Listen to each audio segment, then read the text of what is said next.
for having me here. So before I start delving into anyone, so you can, and that's to understand how we can, or how basically the decision intelligence is going to, help in this regard. Why am I talking about this topic? So, to give you a quick peek I'm going to share today comes from the real trenches. It's not theory. We have now. This brings us straight to. So there is AI, and as so Doctor was mentioning, AI is not here to steal any. If you want to know early on what is performing, what is not performing, and quickly take some decision beyond the traditional reporting to decision intelligence. So as you can see in the graph, so here what we are now, if AI says, I have 8, you can't go to your management and say AI did it. Will they buy that? No, right? So because it's for you, for the students, right? So this AI shift is going to shape your careers. So honestly, all of us are kind of preparing for something which doesn't even exist, right? Some of the roles and other things. And treat AI as your teammate, not a decision maker. More so, treat AI as a fresher.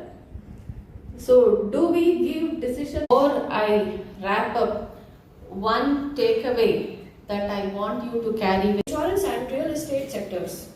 His professional journey reflects strong expertise in building distribution channels, strengthening institutional partnerships, and delivering sustainable business growth. We are pleased to have Mr. Chayan Gupta with us today. Gentlemen, please join me in welcoming Mr. Chayan Gupta.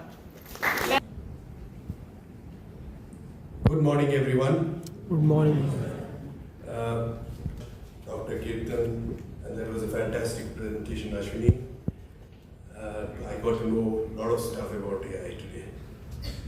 Thank you, SDMIMD, for 3% of the population still in India, which is in the urban and the semi-rural or semi-urban kind of a sector. We have people who still don't have access to bank accounts. We still have people, who don't have a basic risk cover, right? So what is the risk that we are talking here? So human life value is something that, the income that you generate for, if you have a family, for your family, for yourself, a basic income. So what insurance does, or what the financial or the government is trying to do, is protect your financial loss, the income that you generate. Insurance is nothing but a risk transfer, right? Somebody I would meet in the bank, if he had some in any other company, his policy has ever been declined, or his health is not okay, so it was not acceptable. So we know that from the common database, and within 5 minutes, we will give him a product policy that, hey, we've checked everything in the database, everything is fine. Your AI health scan, face scan shows that minutes, seconds, and it gives you. So what am I doing? And what is the bank assurance sector doing? As I said, bank has a large distribution over the years. Most of the bank, like Union Bank and Bank of India, would be more than 120 years old in India. So they have a huge, SBI has even branches in the remotest part of the country, right? So what we are trying to leverage is to that distribution and penetrate through bank insurance model. And I think one of the best models in the country that is working out in today's kind of scenario is the bank insurance model. Bank has technology. It is already passed to 100% in the last bill in the parliament.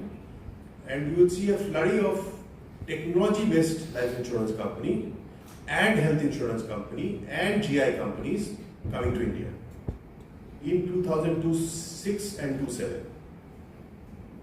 if you buy a motor insurance, nobody now goes to a broker or a dealer to buy. They buy it online. Only digitally, somewhat phygital, I would say, physically and digitally. Like they would generate the interest of the customer through digital methods, offer enough comparison of the product. Somebody will assist you to, it is an assisted model, to buy. So it has so far been seen that most of the banks and insurance or financial companies are physical as well as digital. Rural India, and trying to penetrate that, covering, give them a basic adequate cover so that, for unforeseen reasons, those lives are more vulnerable than you and me, because we have more hospitals, we have more medical care facilities, which they don't have. So do you think it gives an accurate result? And my another question is, would it be a barrier in communication when it comes to a personal assistance? So it is not a photograph that we are scanning. So when the scan happens, you can make out if that requires a lot of data, and it also requires a lot of physical verification. Dependents will get term insurance. So is right, or what are you saying? And why is it we are poor in marketing the term insurance? It does not give you any return. It is the cheapest form of insurance. And gratitude, may I request the conference chair, Dr. Kirtan Raj, to present a memento to our chief guest, Ms. Ashwini Tamaya and Mr. Chayan Gupta, as a token of our appreciation.